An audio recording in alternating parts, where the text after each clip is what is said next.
Hello friends, UPSC Gurukul सहयोग हमारा मंजिल आपकी में आपका पुनः स्वागत है। दोस्तों, हम लोग आज फिर संडे को लेकर के आए हैं आपके बीच यहाँ पे ऑब्जेक्टिव क्वेश्चंस, जिसको कि हम लोग ऑब्जेक्टिव मेला सीरीज़ के नाम से हम लोग जानते हैं।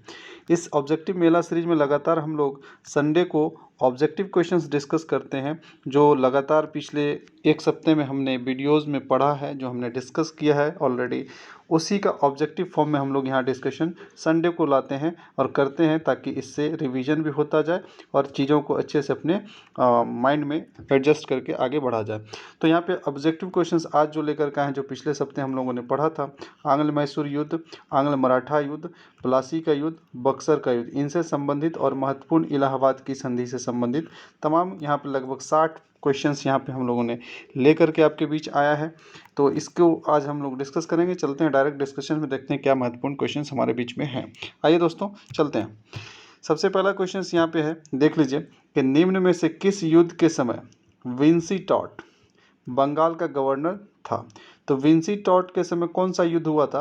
यहाँ पे ऑप्शन है प्लासी का युद्ध, बक्सर का युद्ध, मनिहारी का युद्ध, नेपाल का युद्ध। तो विंसीटॉट के समय में जो है बक्सर का युद्ध हुआ था, जो उस समय विंसीटॉट बंगाल के गवर्नर थे अंग्रेजों की तरफ से। तो ये विंसीटॉट के समय बक्सर का युद्ध हुआ था 1764 में, जो कि 22 अक्टूबर 1764 को हुआ था। नेक्स्ट चलते हैं अगले क्वेश्चन पे। यहाँ पे देख लीजिए, 1765 इलाहाबाद की संधि के समय बंगाल का नवाब कौन था।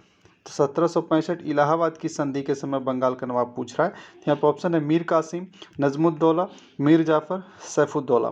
तो यहाँ पे बंगाल का जब संधि, इस इलाहाबाद की संधि जब हुई थी बक्सर युद्ध के बाद, तो उस समय यहाँ पे नवाब थे नजमुद्दौला। ये सही आंसर हो जाएगा बी।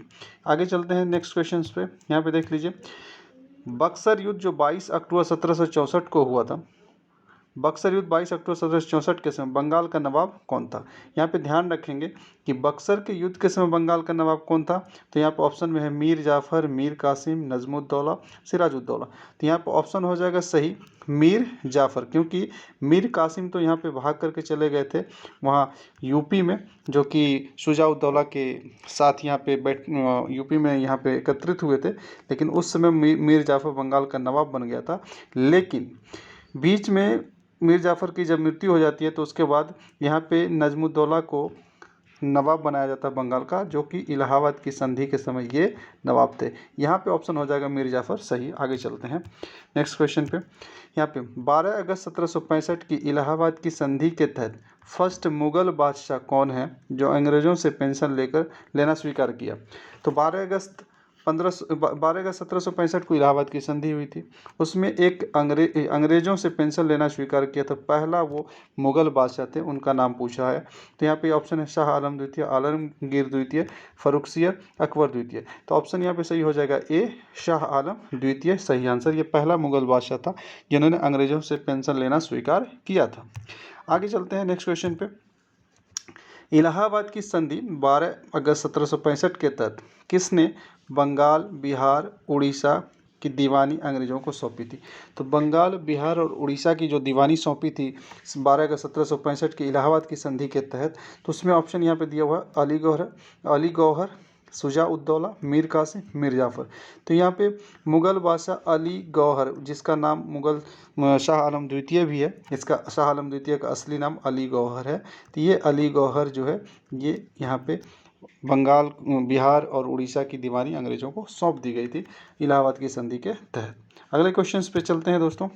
यहाँ पे देखिए, 12 अक्टूबर 1764 को अंग्रेज सेनापति हेक्टर मुनरो के विरुद्ध बक्सर युद्ध में कौन शामिल नहीं था। तो बक्सर युद्ध में कौन शामिल नहीं था हेक्टर मुनरो के विरुद्ध में? यहाँ पे ऑप्शन है शाह आलम द्वितीय, ये शामिल थे, मीर कासिम ये शामिल थे, शुजाउद्दौला ये भी शामिल थे, मीर जाफ़र शामिल नहीं थे। मीर जाफ़र उस समय ये बंगाल के नवाब थे, या शुजाउद्दौला यहाँ पे अवध के नवाब थे, मीर कासिम भगोड़ा बंगाल का नवाब था, और यह शाह आलम द्वितीय ये उसमें मुग़ल बादशाह थे। तो ऑप्शन सही हो जाएगा ये आंसर डी हो जाएगा सही। डी ऑप्शन, मीर जाफ़र उसमें हेक्टर मुनरो के समय हेक्टर मुनरो के विरुद्ध में युद्ध नहीं लड़ा था। अगला क्वेश्चन देखते हैं। यहाँ पे वर्धमान, मिदनापुर, चटगांव की दीवानी अंग्रेजों को किसने सौंपी थी। यहाँ पे ध्यान रखेंगे, पिछले क्वेश्चंस में इलाहाबाद की संधि के तहत जो है शाह आलम द्वितीय या अली गौहर ने बिहार, बंगाल और उड़ीसा की दीवानी सौंपी थी। यहाँ पे पूछा है बर्धमान, मिदनापुर और चटगांव की दीवानी। तो इसमें ऑप्शन यहाँ पे दिया हुआ है मीर जाफ़र, मीर कासिम, सिराजुद्दौला, मुर्शिद कुली खां। तो इसमें मीर कासिम ने, जो बंगाल का नवाब बना था मीर कासिम, उसकी खुशी में इन्होंने अंग्रेज़ों को वर्धमान, मिदनापुर और चटगांव की दीवानी सौंप दी थी। तो आंसर यहाँ मीर कासिम हो जाएगा। अगले क्वेश्चन पे चलते हैं। यहाँ पे देखिए, बंगाल में दस्तक व्यवस्था को मीर कासिम ने कब समाप्त कर दिया था? तो मीर कासिम ने समाप्त कर दिया था, ऑप्शन है 1761, 1762, 1763, 1764। तो ऑप्शन यहाँ पे सही हो जाएगा 1763। यही दस्तक व्यवस्था जब समाप्त किया था तो उसके बाद यहाँ पे बक्सर युद्ध लड़ा गया था 1764 में।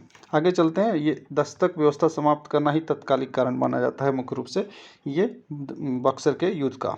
अगले क्वेश्चन में यहाँ पे देख लीजिए, 12 मार्च 1761 को किस बंगाल के नवाब का राज्याभिषेक बिहार में अली गौहर द्वारा हुआ था? अली गौहर वही मुगल शाह आलम द्वितीय मुगल बादशाह, उन्हीं का नाम अली गौहर है। इन्होंने किस बंगाल के नवाब का राज्याभिषेक किया था बिहार में, वो क्वेश्चन पूछा है। तो ऑप्शन में है मीर कासिम, सिराजुद्दौला, मीर जाफ़र और अली वर्दी खां।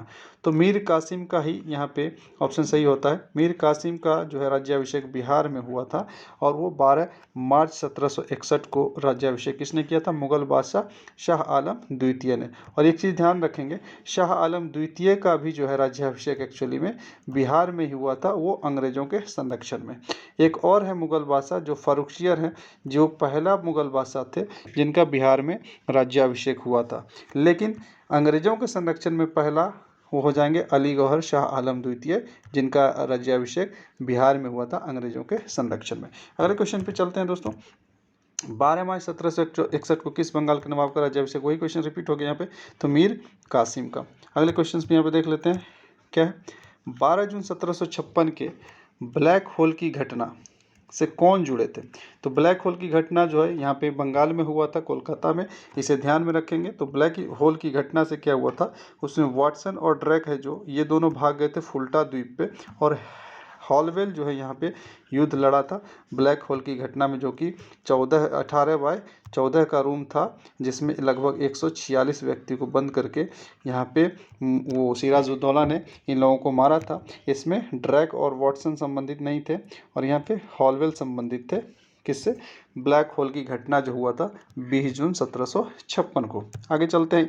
इन सब का डिटेल जो यदि देखना है, क्वेश्चंस का डिटेल एक्सप्लेनेशन भी यदि देखना है, तो सब वीडियो हमारे प्लेलिस्ट में बना हुआ है अलग अलग युद्ध का, उससे जा कर के आप लोग देख सकते हैं जो फ्रेंड्स नहीं देख पाए हैं। तो उस वीडियो को देखेंगे तो इन तमाम क्वेश्चंस का एक्सप्लेनेशंस आसानी से समझ में आ जाएगा और आपके लिए बहुत ही मददगार होगा। आगे चलते हैं। निम्न में से कौन सा प्लासी के युद्ध में सिराज उद्दौला के पक्ष में खड़ा रहा था? तो सिराज उद्दौला के पक्ष में जो खड़ा रहा था, इसमें क्वेश्चंस देख लीजिए। मानिक चंद, ये तो बिक गए थे, जो कि कोलकाता के वहाँ पे ये थे, कोलकाता के गवर्नर उस टाइम उप दीवान बनाए गए थे उस समय सिराजुद्दौला की तरफ से, तो ये तो बिक गए थे। राय दुर्लभ ये भी बिक गए थे।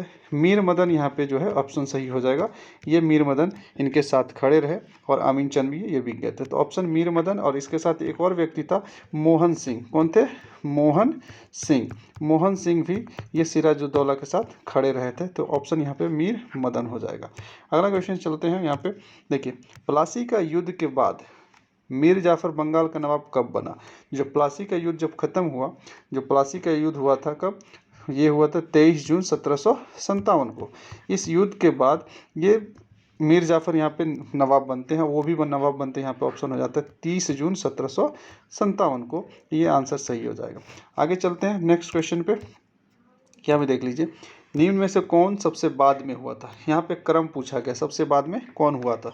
जैसे मनिहारी का युद्ध यहाँ पे है, ब्लैक होल की घटना है, या जो भी है। तो प्लासी का युद्ध हुआ था 23 जून 1757 को, 1757 को हुआ था। तो उसके बाद यहाँ पर अलीनगर की संधि यदि देखेंगे तो ये 9 फरवरी को हुआ था। कब हुआ था? 9 फरवरी 1757 को। उसके बाद ब्लैक होल की घटना जो है, ये ब्लैक होल की घटना जो है 20 जून को हुआ था। 20 जून, अभी क्वेश्चन में हमने पढ़ा 20 जून 1756 को। और ये मनिहारी का युद्ध भी ये 1756 को हुआ था। ये बहुत शुरू में ही हो गया था 1756 में। तो ये क्रम में देखेंगे तो सबसे लास्ट में कौन बनता है? ये प्लासी का युद्ध, जो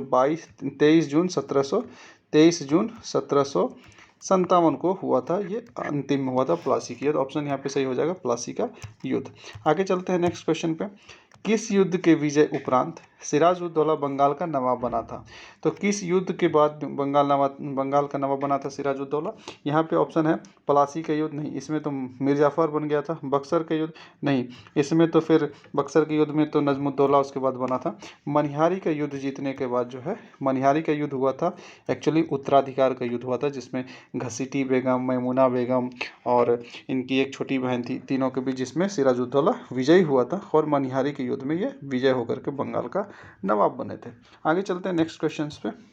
यहाँ पे देख लीजिए, बंगाल उत्तराधिकार हेतु 1756 में मनिहारी का युद्ध से कौन संबंधित नहीं था? तो यहाँ पे मनिहारी का युद्ध जो 20 जून 1756 को हुआ था, उसमें देखिए घसीटी बेगम जो ढाका में जिनको मिला था इस ढाका का क्षेत्र, और मैमुना बेगम, ये है एक्चुअली मुर्शिद कुली खां की ये 3 बेटियां थी। घसीटी बेगम जिनको ढाका दे दिया गया था, मैमुना बेगम जिनको पूर्णिया का क्षेत्र दिया गया था, और अमीना बेगम जिनको पटना का क्षेत्र दिया गया था। किनकी पुत्री थी? मुर्शिद कुली खां की। इनके कोई पुत्र नहीं थे मुर्शिद कुली खां के। तो ये उत्तराधिकार का युद्ध इन तीनों के बीच लड़ा गया था, जो कि मनिहारी का युद्ध होता है, जिसमें अमीना बेगम का पुत्र जो है वो सिराजुद्दौला था, और सिराजुद्दौला इसमें इन दोनों की हत्या कर दी जाती है सिराजुद्दौला के द्वारा, और अंततः बंगाल का नवाब बनता है। तो इनका संबंध है, इनका संबंध है, इनका संबंध है। आंसर यहाँ पे सकीना बेगम, इसका संबंध नहीं है, ये आंसर हो जाएगा सही यहाँ पे, जिसका संबंध नहीं है मनिहारी के युद्ध से। अगले क्वेश्चन पे चलते हैं। यहाँ पे देख लीजिए, 1751 में बंगाल से उड़ीसा मराठा साम्राज्य के अधीन किस बंगाल के नवाब के समय चला गया? एक्चुअली उड़ीसा तो हिस्सा था बंगाल का, लेकिन उसमें जो लगातार मराठाओं का हमला हुआ करता था बंगाल के क्षेत्र में, तो उस समय यहाँ पे अलीवर्दी खां नवाब थे। अलीवर्दी खां के समय ही ये उड़ीसा को जो है देना पड़ा था। अलीवर्दी खां उड़ीसा दे दिया था किसे? मराठाओं को। मराठा उस समय रघुजीत तृतीय थे, जो कि यहाँ पे लगातार आक्रमण करते थे, और मराठाओं का लगभग 5 बार आक्रमण बंगाल के क्षेत्र पे हुआ था। उससे त्रस्त होकर के अंततः 1751 में अलीवर्दी खां क्या करते हैं, वो उड़ीसा का क्षेत्र मराठाओं को दे देते हैं। चलते हैं नेक्स्ट क्वेश्चन पे। यहाँ पे देख लीजिए, मोहम्मद शाह रंगीला बंगाल का नवाब किसे 2 करोड़ में लेकर के नियुक्त किया था? मोहम्मद शाह रंगीला बंगाल का नवाब किसे 2 करोड़ लेकर के नियुक्त किया था? तो मोहम्मद शाह रंगीला ने बंगाल का नवाब जो नियुक्त किया था, वो किया था अलीवर्दी खां को।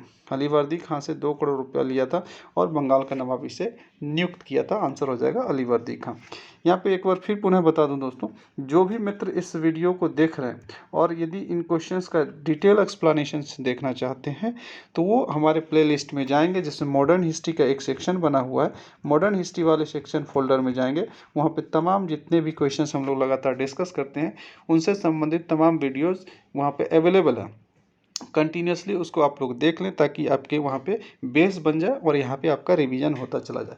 फिर भी इस ऑब्जेक्टिव क्वेश्चंस को भी यदि आप देख के रहते हैं, तो इससे भी आपका क्वेश्चंस नहीं छूटेगा, इसको ध्यान में रखें। आगे चलते हैं नेक्स्ट क्वेश्चन पे। आइए देखते हैं क्या नेक्स्ट क्वेश्चन हमारे बीच में है। यहाँ पे देखिए, बंगाल में इजारा पद्धति क्या है? इजारा पद्धति। इजारा पद्धति किसने शुरू की थी? तो बंगाल में इजारा पद्धति शुरू किसने की थी? ऑप्शन है मुर्शिद कुली खां, अलीवर्दी खां, सिराजुद्दौला, मुबारकुद्दौला। तो मुर्शिद कुली खां ने इजारा पद्धति की शुरुआत बंगाल में की थी, जो भू राजस्व व्यवस्था को कहा जाता है, मतलब भू राजस्व इससे प्राप्त होता था इजारा पद्धति से, मुर्शिद कुली खां को। नेक्स्ट क्वेश्चन देखते हैं क्या है। यहाँ पे मुगल फारुखसियर द्वारा 1717 में बंगाल का फर्स्ट नवाब किसे नियुक्त किया गया था? एक्चुअली बंगाल का नवाब फर्स्ट जिसे नियुक्त किया था हम लोग जानते हैं मुर्शिद कुली खां, और मुर्शिद कुली खां को 1717 में कौन मान्यता दिया था? फारुखसियर ने मान्यता दिया था। वहीं मोहम्मद शाह रंगीला ने अलीवर्दी खां को मान्यता दिया था, जो पीछे हमने अभी पढ़ लिया है। आगे चलते हैं नेक्स्ट क्वेश्चन पे। देखिए, प्लासी युद्ध में क्लाइव के नेतृत्व में ब्रिटिश प्रभुता बंगाल में स्थापित हुई थी। सही बात है। उस वक्त मुगल बादशाह कौन थे? तो प्लासी का युद्ध जब हुआ था, उस समय मुगल बादशाह थे आलमगीर द्वितीय। ये ध्यान रखेंगे, आलमगीर द्वितीय मुगल बादशाह थे प्लासी के युद्ध के समय। अगले क्वेश्चन पे चलते हैं। यहाँ पे देखिए, 23 जून 1757 प्लासी का युद्ध भागीरथी नदी के किनारे, किसके किनारे? भागीरथी नदी के किनारे पश्चिम बंगाल में पश्चिम बंगाल के किस जिले में हुआ था? यहाँ पे जिला पूछा गया। भागीरथी नदी के किनारे हुआ था, 23 जून 1757 को हुआ था प्लासी का युद्ध, और ये पश्चिम बंगाल में हुआ था, लेकिन किस जिला में हुआ था? तो ये नदिया जिला में हुआ था, ध्यान रखेंगे। यहाँ पे ऑप्शन बी सही हो जाएगा। अगले क्वेश्चन पे चलते हैं। सरंजामी प्रथा, ये क्या है? सरंजामी प्रथा किसका? मराठा का। तो सरंजामी प्रथा मराठा के किस विभाग से संबंधित हैं? तो सरंजामी प्रथा जो है मराठा के भू राजस्व विभाग से संबंधित था, इसे ध्यान में रखेंगे। अगले क्वेश्चन पे चलते हैं। यहाँ पे फिर देखते हैं क्या है हमारे बीच में। शिवाजी 1672 ईस्वी में सलहार युद्ध में किसे हराया था? कौन सा युद्ध? सलहार युद्ध, याद रखेंगे, इंपॉर्टेंट क्वेश्चन है। शिवाजी 1672 में सलहार युद्ध में मुगल को हराया था। किसे हराया था? मुगल को हराया था। अगले क्वेश्चन पे चलते हैं। सन 1612 ईस्वी में मैसूर में ओडियार वंश की स्थापना किसने की थी? कौन सा? ओडियार वंश। ओडियार वंश की स्थापना 1612 ईस्वी में इसमें यहाँ पे ओडियार साहब ने किया था। ओडियार ने मैसूर में ओडियार वंश की स्थापना की थी। उसके बाद आगे चलते हैं नेक्स्ट।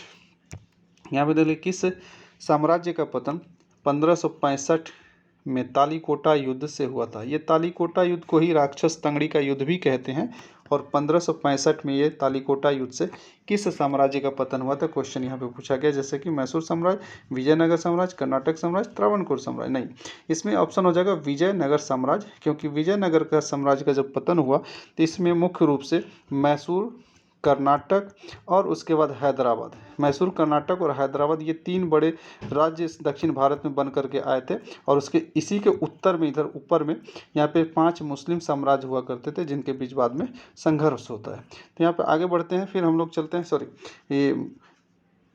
विजयनगर साम्राज्य से संघर्ष होता है। यहाँ पे 5 मुस्लिम, जो दक्षिण भारत यदि यहाँ पे देखें तो इधर विजयनगर साम्राज्य था। विजयनगर साम्राज्य के ऊपर में 5 मुस्लिम राजाओं का क्षेत्र था, और हिंदू और मुस्लिम यहाँ पे चलता था संघर्ष। इस संघर्ष को लेकर के फिर यहाँ पे क्या हुआ?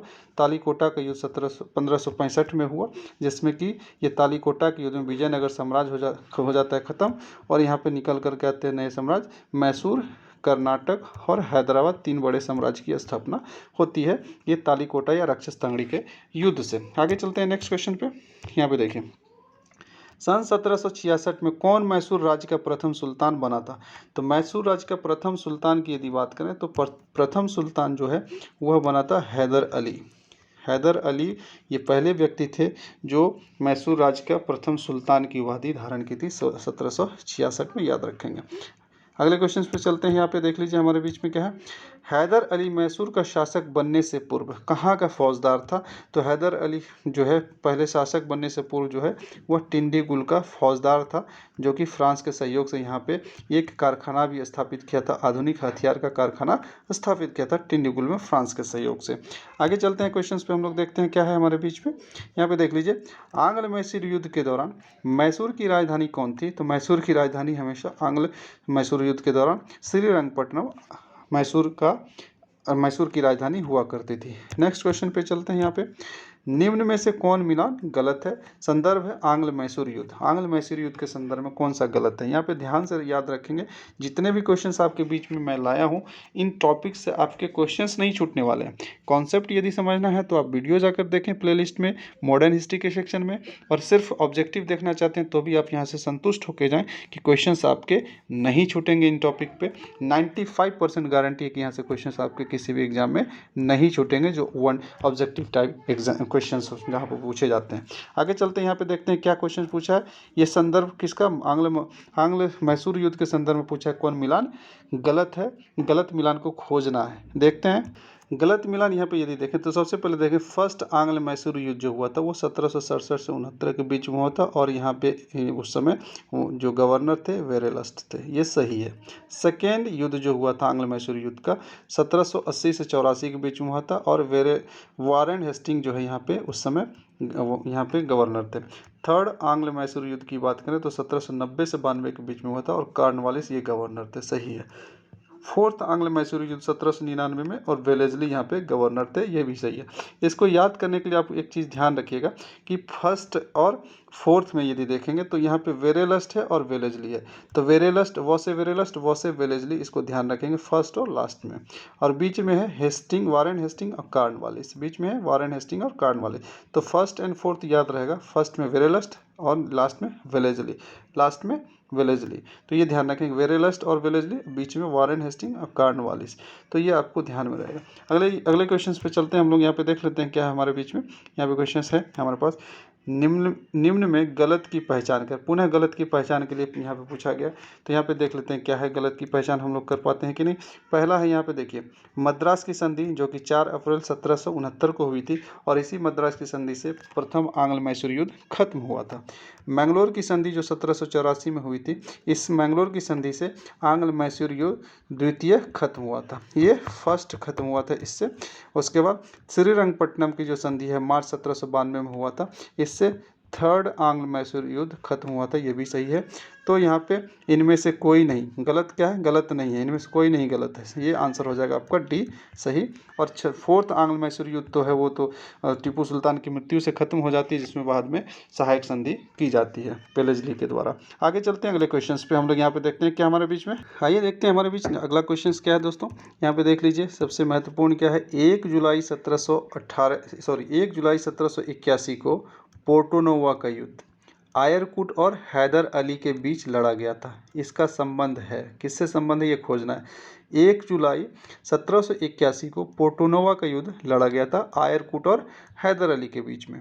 ये भी जितने भी क्वेश्चंस फॉर्मेट हैं दोस्तों, यहाँ पे क्वेश्चंस में बहुत सारे आपके फैक्ट हैं, तो क्वेश्चंस भी आपके लिए एक महत्वपूर्ण फैक्ट का काम करता है, इसलिए उसी हिसाब से हमने फॉर्मेट बनाया हुआ है यहाँ पे क्वेश्चन का, कि आपके क्वेश्चन में बहुत सारे फैक्ट क्लियर हो जाए। तो चलिए क्वेश्चन का आंसर ढूंढते हैं।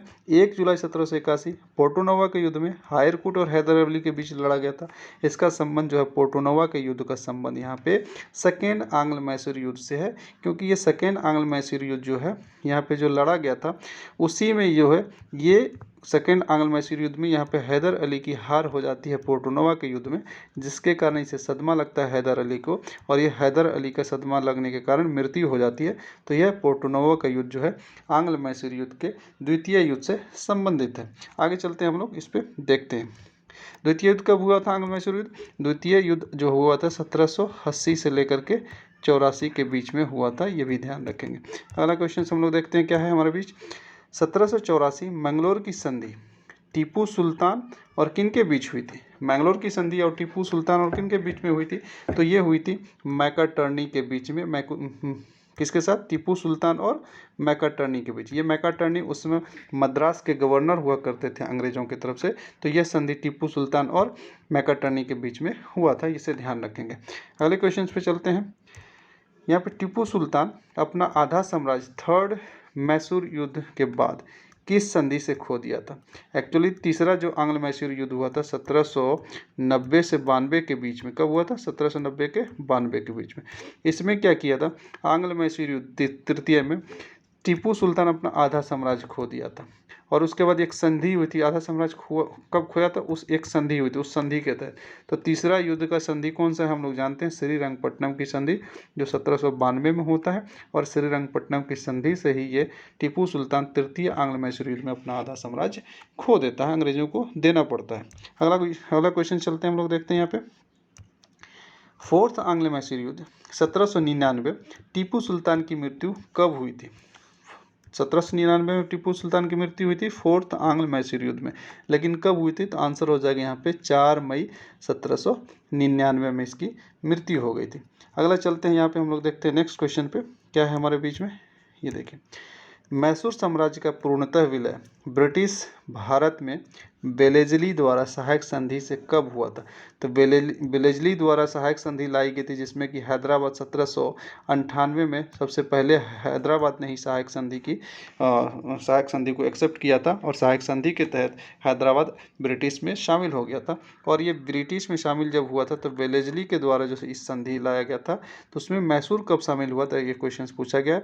कि मैसूर शामिल हुआ था मई 1899 को। कब, मई 1899 को मैसूर ब्रिटिश साम्राज्य का अंततः हिस्सा बन जाता है। अगला क्वेश्चन पे हम लोग चलते हैं, यहाँ पे देखते हैं क्या है। यहाँ पे फर्स्ट आंग्ल मैसूर युद्ध 1767-69 से कौन संबंधित नहीं है। तो आंग्ल मैसूर युद्ध से कौन संबंधित नहीं है, यहाँ पे देखिए क्या, वेरेलस्ट तो यहाँ पे थे आंग्ल मैसूर युद्ध में, यहाँ पे गवर्नर थे जोसेफ स्मिथ, ये हैं जोसेफ स्मिथ मद्रास के गवर्नर, उस समय मद्रास के गवर्नर हुआ करते थे। और कर्नल वुड जो है ये मुंबई के गवर्नर हुआ करते थे। ये तीनों मिलकर के तिकड़ी बनाया था और प्रथम आंग्ल मैसूर युद्ध में शामिल हुआ था। वेलेस्ली नहीं हुआ था। वेलेस्ली तो फोर्थ आंग्ल मैसूर युद्ध से संबंधित है, जो कि वेलेस्ली फोर्थ आंग्ल मैसूर युद्ध में ये सहायक संधि करता है। आगे चलते हैं अगले क्वेश्चन पे हम लोग। यहाँ पे देखिए, फ्रांस के सहयोग से हैदर अली ने टिंडीगुल में आधुनिक शस्त्रागार स्थापित कब किया था? तो हमने पहले ही पढ़ लिया कि आधुनिक शस्त्रागार टिंडीगुल में हैदर अली ने स्थापित किया था फ्रांस के सहयोग से, लेकिन 1755 में किया था। आंसर यहाँ पर हो जाएगा 1755। अगले क्वेश्चन पे यहाँ पे चलते हैं, देख लीजिए क्या है।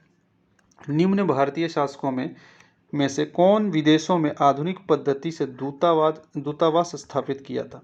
तो दूतावास स्थापित जो किया था उस समय, यहाँ पे ऑप्शन है आपके हैदर अली, मीर कासिम, टीपू सुल्तान, अली वर्दी खान। तो यहाँ पे टीपू सुल्तान सही आंसर हो जाएगा, जो कि आधुनिक स्तर पर वहाँ पे दूतावास स्थापित किया था उस समय टीपू सुल्तान। अगले क्वेश्चन पे देखते हैं यहाँ पे हम लोग के बीच क्या है, देख लीजिए। यहाँ पे क्वेश्चन है, 1780 में टीपू सुल्तान ने हेक्टर मुनरो की सेना को कहाँ पर पराजित किया था? तो 1780 में टीपू सुल्तान हेक्टर मुनरो की सेना को पराजित किया था। ये कहाँ पे किया था? तो ऑप्शन यहाँ पे टिंडीगुल, पाटलिपुत्र, श्रीरंगपट्टनम, निजामाबाद। तो यहाँ पे ऑप्शन सही हो जाएगा पाटलिपुत्र में।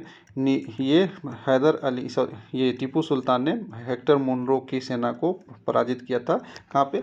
पाटलिपुत्र में। अगला क्वेश्चन पे हम लोग चलते हैं। यहाँ पे देख लीजिए, थर्ड आंग्ल मैसूर युद्ध 1790 से 92 के पश्चात किसने कहा, हमने अपने शत्रु को पंगु बना दिया तथा साथियों को भी शक्तिशाली नहीं बनने दिया? यह कौन कहा था? तो याद रखेंगे कि 1790 से 92 थर्ड आंग्ल मैसूर युद्ध के समय यहाँ पे कौन गवर्नर थे? तो कॉर्नवालिस ने ऐसा कहा था कि हमने अपने शत्रु को पंगु बना दिया, साथ ही साथियों को भी शक्तिशाली नहीं बनने दिया, ऐसा कॉर्नवालिस ने कहा था। वेरेलस तो आपको बता ही दिया मैंने, फर्स्ट में है। वारेन हेस्टिंग सेकंड में है। कॉर्नवालिस थर्ड आंग्ल मैसूर युद्ध में है। और वेलेस्ली जो है फोर्थ आंग्ल मैसूर युद्ध में गवर्नर थे। तो आंसर यहाँ पे हो जाएगा ये कॉर्नवालिस। अगले क्वेश्चन पे चलते हैं। यहाँ पे देख लीजिए, थर्ड आंग्ल मैसूर युद्ध 1790-92 के दौरान टीपू सुल्तान कॉर्नवालिस का सामना करने हेतु किससे सहायता पाने का प्रयत्न किया था? तो सहायता मांगने के लिए ये कोशिश किया था उस समय टीपू सुल्तान ने तुर्की से, जिसका नाम अब तुर्कीये हो गया है। उस समय तुर्की था, अब नाम क्या हो गया? परिवर्तन होकर के तुर्की का तुर्कीये। तो तुर्कीये से सहयोग प्राप्त करने की कोशिश की थी कौन?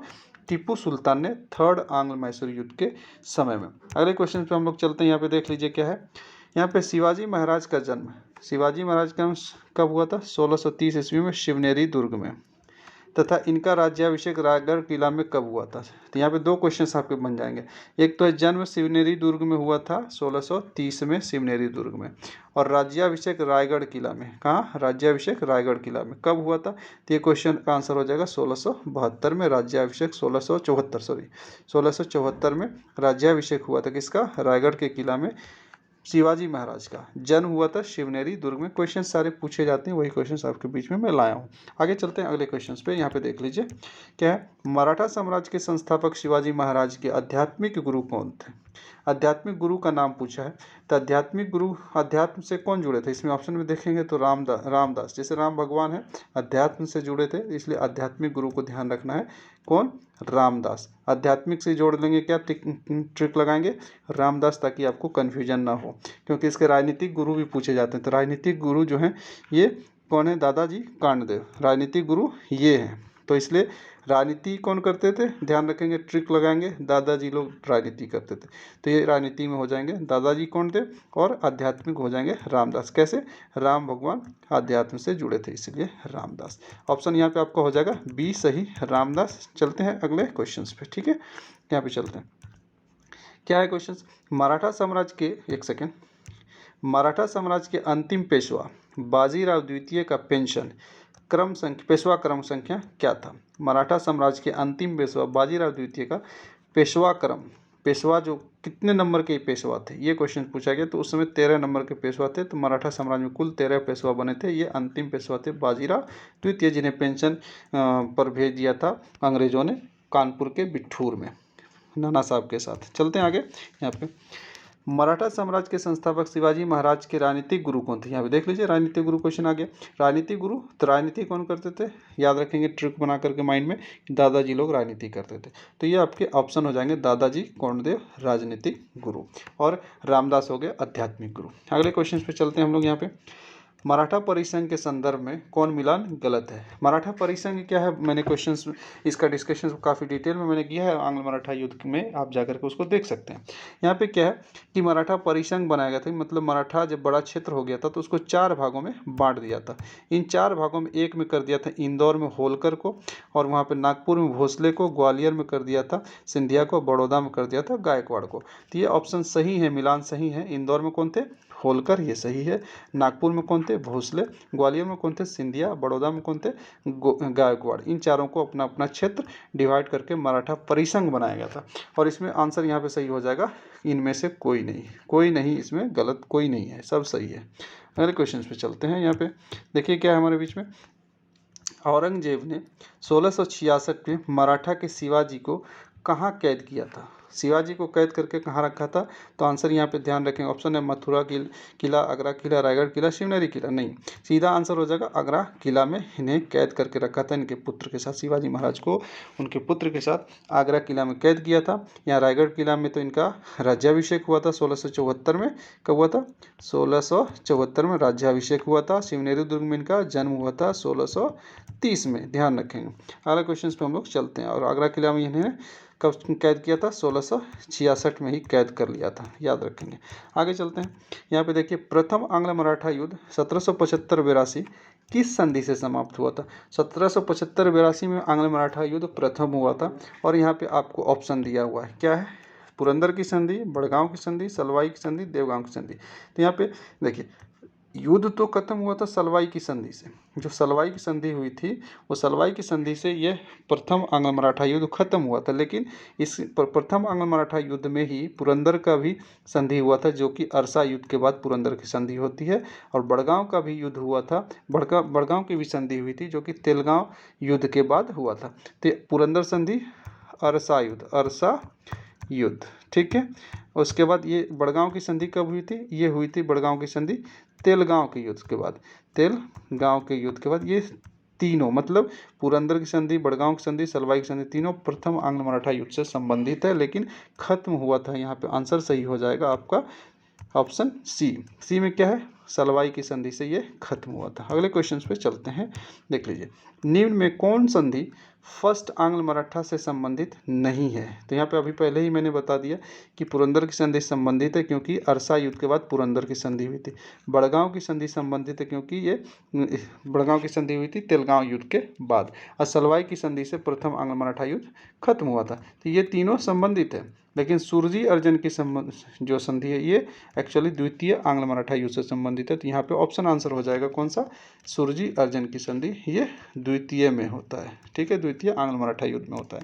कुल 3 आंग्ल मराठा युद्ध हुए थे, ये ध्यान रखना है, द्वितीय में हुआ था सुरजी अर्जन की संधि। आगे चलते हैं। यहाँ पे फर्स्ट आंग्ल मराठा युद्ध 1775-82 सलवाई की संधि से खत्म होती है, जैसा कि हमने डिस्कस कर लिया। यह संधि वारेन हेस्टिंग और किन के बीच हुई थी? तो वारेन हेस्टिंग के साथ यह संधि किनके बीच हुई थी, ये ध्यान रखना है। तो वारेन हेस्टिंग के साथ ये संधि जो हुई थी, महाजी सिंधिया के बीच में। याद रखेंगे, प्रथम आंग्ल मराठा युद्ध जो है नाना फडणवीस और सवाई माधव के साथ लड़ा था। कौन? वारेन हेस्टिंग लड़ा था, वारेन हेस्टिंग। और यहाँ पे रघु नाम करके यहाँ पे थे, जो कि प्रथम आंग्ल मराठा युद्ध में लड़ा था। रघु जो है ये क्या चले जाते हैं उसके संरक्षण में, अंग्रेजों के संरक्षण में, जिसके कारण जो है ये युद्ध वारेन हेस्टिंग को लड़ना पड़ता है। और ये नाना फडणवीस और सवाई माधवराव जो है उस समय पे यहाँ पे मराठा की तरफ से थे। लेकिन यहाँ पे उस समय जब संधि होती है वारेन हेस्टिंग के साथ, तो महाजी सिंधिया संधि करते हैं वारेन हेस्टिंग के साथ। ऑप्शन हो जाएगा सी, ऑप्शन सही। अगले क्वेश्चन पे चलते हैं। यहाँ पे अरसा का युद्ध 1775 किस आंग्ल मराठा युद्ध से संबंधित है? जैसा कि हमने पहले डिस्कस कर लिया, प्रथम आंग्ल मराठा युद्ध से संबंधित है। ये कौन? अरसा का युद्ध। अरसा के युद्ध के बाद क्या होता है? पुरंदर की संधि, पुरंदर की संधि, ध्यान रखेंगे इसको। ताकि आपके क्वेश्चन ना छूटे। आगे चलते हैं, क्योंकि मिलान करने के लिए भी क्वेश्चन आ जाता है, इनमें से कौन सा प्रथम आंग्ल मराठा युद्ध से संबंधित नहीं है, या इधर दे देगा युद्ध, इधर दे देगा संधि, इसको मिलान करने के लिए आपको दे देगा। तो इन चीज़ों को ध्यान रखेंगे। अगले क्वेश्चन पे चलते हैं। यहाँ पे हम लोग देखते हैं ब्रिटिश और रघुनाथ, यही रघुनाथ राव, ये जो है रघुनाथ राव ब्रिटिश के संरक्षण में चला जाता है प्रथम आंग्ल मराठा युद्ध से पहले। तो रघुनाथ राव और ब्रिटिश मिल करके लड़ा था, किसके बनाम लड़ा था? नाना फडणवीस और इधर सवाई माधव, ये दोनों एक तरफ थे, नाना फडणवीस सवाई माधव, और इधर थे एक तरफ ब्रिटिश जो कि वारेन हेस्टिंग और रघुनाथ राव। तो इन दोनों के बीच ये युद्ध लड़ा गया था, प्रथम आंग्ल मराठा युद्ध। कब लड़ा गया था? तो आंसर हो जाएगा यहाँ पे 1775 से 82 प्रथम आंग्ल मराठा युद्ध लड़ा गया था। ब्रिटिश वारेन हेस्टिंग और रघुनाथ राव जो मराठा चले गए थे संरक्षण में, ये प्रथम मराठा थे जो अंग्रेजों के संरक्षण में गए थे, ये भी ध्यान रखना है, रघुनाथ राव। और प्रथम पेशवा होते हैं बाजीराव द्वितीय, जो कि अंग्रेजों के संरक्षण में जाते हैं। याद रखेंगे यहाँ पे दो बात, एक तो रघुनाथ राव जो प्रथम मराठा संरक्षण में जाते हैं अंग्रेजों के, और अंतिम पेशवा जो बाजीराव द्वितीय होता है वह अंतिम पेशवा, लेकिन प्रथम पेशवा था जो कि जाता है, ये अंतिम पेशवा है। लेकिन यदि अंग्रेजों के संरक्षण की बात करेंगे तो प्रथम पेशवा ये आ जाते हैं कि पहला पेशवा ऐसा था जो बाजीराव द्वितीय थे, अंग्रेजों के संरक्षण में चले गए थे। लेकिन प्रथम मराठा यदि बात करें तो रघुनाथ राव, ध्यान रखेंगे इस बात का। चलिए आगे क्वेश्चन पे हम लोग यहाँ पे सेकेंड आंग्ल मराठा युद्ध जो कि यहाँ पे होता है 1803 से 5 के बीच में, इससे कौन संबंधित नहीं है? तो सेकेंड आंग्ल मराठा युद्ध 1803-5 से संबंधित नहीं है। यहाँ पे ऑप्शन देख लीजिए, देवगांव की संधि, सुरजी अर्जन की संधि, रायपुर घाट की संधि और सलवाई की संधि। तो पीछे हमने पढ़ा सलवाई की संधि जो है प्रथम युद्ध से संबंधित है, इसी संधि से प्रथम आंग्ल मराठा युद्ध समाप्त हो जाता है। और देवगांव की संधि होती है किसमें?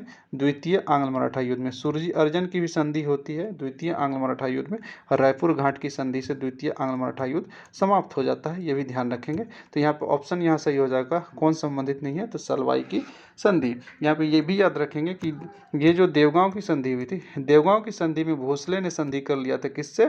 वो सहायक संधि कर लिया, भोसले ने संधि कर लिया था मराठा से। सुरजी अर्जन की संधि में यहाँ पे सिंधिया ने संधि कर लिया था। और रायपुर घाट की संधि के समय इसमें क्या कर लिया था?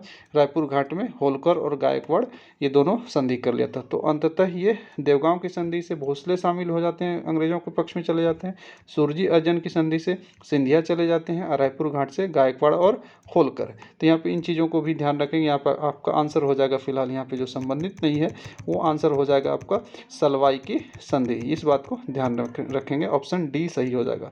ओके, चलिए नेक्स्ट क्वेश्चन पे हम लोग चलते हैं। यहाँ पे ये तो हो गया डी ऑप्शन सही। अगले क्वेश्चन पे देखते हैं क्या है। यहाँ पे देखिए अगला क्वेश्चन क्या है, निम्न में कौन थर्ड आंग्ल मराठा युद्ध 1817-18 से संबंधित हैं? ये संबंधित पूछा है। तो थर्ड आंग्ल मराठा युद्ध जो 1817 से 18 में हुआ था, इससे संबंधित मात्र एक युद्ध है, किरकी का युद्ध, जो कि थर्ड आंग्ल मराठा युद्ध से संबंधित है, क्योंकि कुल 3 आंग्ल मराठा युद्ध लड़े गए थे। किरकी का युद्ध यहाँ पे सही आंसर हो जाएगा। अलसाय का युद्ध हमने बोल ही दिया, प्रथम से संबंधित है, जो कि ये पुरंदर की संधि। तेलगांव का युद्ध जो कि संधि होता है बड़गांव की संधि। अरेगांव का युद्ध ये संबंधित है एक्चुअली में, अरेगांव का युद्ध द्वितीय आंग्ल मराठा युद्ध से, इस बात का ध्यान में रखेंगे। अगले क्वेश्चन पे हम लोग चलते हैं। अगला क्वेश्चन हम लोग चलते हैं, यहाँ पे देखते हैं क्या है हमारे बीच में। पिंडारियों का दमन, मराठा परिसंघ और पेशवा पद की समाप्ति किस आंग्ल मराठा युद्ध से हुआ था? यहाँ पे पिंडारियों का दमन, मराठा परिसंघ और पेशवा पद की समाप्ति किस आंग्ल मराठा युद्ध से हुआ था? तो ये क्वेश्चन पूछा जाता है। तो थर्ड आंग्ल मराठा युद्ध से ये हुआ था, जिसमें किरकी का युद्ध लड़ा गया था और पिंडारियों का दमन कर दिया गया था, मराठा परिसंघ भंग कर दिया गया था और पेशवा पद समाप्त कर दिया गया था। और इसी युद्ध के बाद अंतिम पेशवा जो बाजीराव द्वितीय हैं, बाजीराव द्वितीय को नाना साहब, जो जिनका नाम धोंदू पंत भी है, तो नाना साहब के साथ कहाँ भेज दिया था? कानपुर। कहाँ भेज दिया था? कानपुर के बिठूर में पेंशन पे भेज दिया था। इस बात को ध्यान रखेंगे, आंसर हो जाएगा सी यहाँ पे। आगे चलते हैं। यहाँ पे कौन मिलान गलत है? संदर्भ आंग्ल मराठा युद्ध। तो आंग्ल मराठा युद्ध में यहाँ पे देख लीजिए कौन मिलान गलत है। देखिए यहाँ पे फर्स्ट तो हुआ था 1775 से 82, उस समय वारेन हेस्टिंग थे यहाँ पे गवर्नर। सेकेंड हुआ था 1803 से 5 में वेलेस्ली थे यहाँ पे गवर्नर। और थर्ड हुआ था 1817 से लेकर 1818 में, यहाँ पे लॉर्ड हेस्टिंग थे गवर्नर। यहाँ पे याद करने के लिए ट्रिक देख लीजिए क्या है कि यहाँ पे याद करना है तो ऐसे देखिए, वार दोनों तरफ हेस्टिंग हेस्टिंग है, फर्स्ट में भी हेस्टिंग है और थर्ड में भी हेस्टिंग है। तो फर्स्ट में वारेन हेस्टिंग है और थर्ड में लॉर्ड हेस्टिंग है। अब बीच में जल रहा है वेलेस्ली। हेस्टिंग हेस्टिंग के बीच में कौन जल रहा है? वेलेस्ली जल रहा है। तो ये ध्यान रखेंगे, प्रथम में कौन है? हेस्टिंग है। और द्वितीय में कौन है? वेलेस्ली है। तृतीय में कौन है? हेस्टिंग। तो प्रथम तृतीय में हेस्टिंग, तो वो ऊपर में डब्ल्यू वारेन हेस्टिंग, नीचे में लॉर्ड हेस्टिंग। ठीक है, इस बात को ध्यान में रखेंगे। आगे चलते हैं, नेक्स्ट क्वेश्चन पे हमारे बीच क्या है देख लेते हैं। धोंदू पंथ, नाना फडणवीस का ही नाम धोंदू पंथ है। तो धोंदू पंथ, नाना फडणवीस और अंतिम पेशवा बाजीराव द्वितीय बाजीराव द्वितीय का पेंशन कानपुर बिठूर में कौन बंद किया था? एक्चुअली जब इनको कानपुर बिठूर में भेज दिया गया था तो इनके पेंशन को बंद कर दिया गया था। तो उस समय कौन यहाँ पे गवर्नर जनरल थे? उस समय जो गवर्नर जनरल थे तो यहाँ पे डलहौजी ने इसके पेंशन को बंद किया था। इस बात को ध्यान में रखेंगे। धोंदू पंथ जो नाना साहब या नाना फडणवीस हैं उनका, और अंतिम पेशवा बाजीराव द्वितीय, इन दोनों को जो कानपुर में बिठूर में भेज दिया गया था तो इनका लास्ट में अंततः 1848 में क्या किया जाता है? 1848 में डलहौजी के द्वारा इसके पेंशन को बंद कर दिया जाता है, जिसके कारण 1848 में पेंशन बंद किया जाता है। तो अंततः ये 1857 में जो है, 1857 में नाना साहब इसमें बिगुल फूंकते हैं, कानपुर से विद्रोह करते हैं। आगे चलते हैं नेक्स्ट क्वेश्चन पे।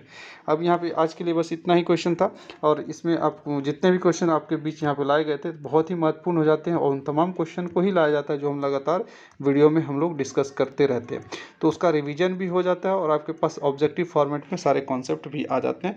तो यदि आपको ये वीडियो अच्छा लगता है तो अपने दोस्तों से जरूर शेयर कीजिए। और आज के लिए बस इतना ही, आगे फिर मिलते हैं अगले वीडियो में। और एक चीज़ ध्यान रखेंगे, अगले वीडियो में हम लोग लगातार मॉडर्न हिस्ट्री को ही अभी डिस्कस करेंगे। मॉडर्न हिस्ट्री खत्म होने के बाद अन्य चीज़ों को डिस्कस करेंगे। यदि आप लोग रिकमेंड करेंगे तो मैं सैटरडे को भी ऑब्जेक्टिव को ला करके डिस्कस करूँगा। सैटरडे संडे ऑब्जेक्टिव मैं कर सकता हूँ यदि आप रिकमेंड करेंगे तो।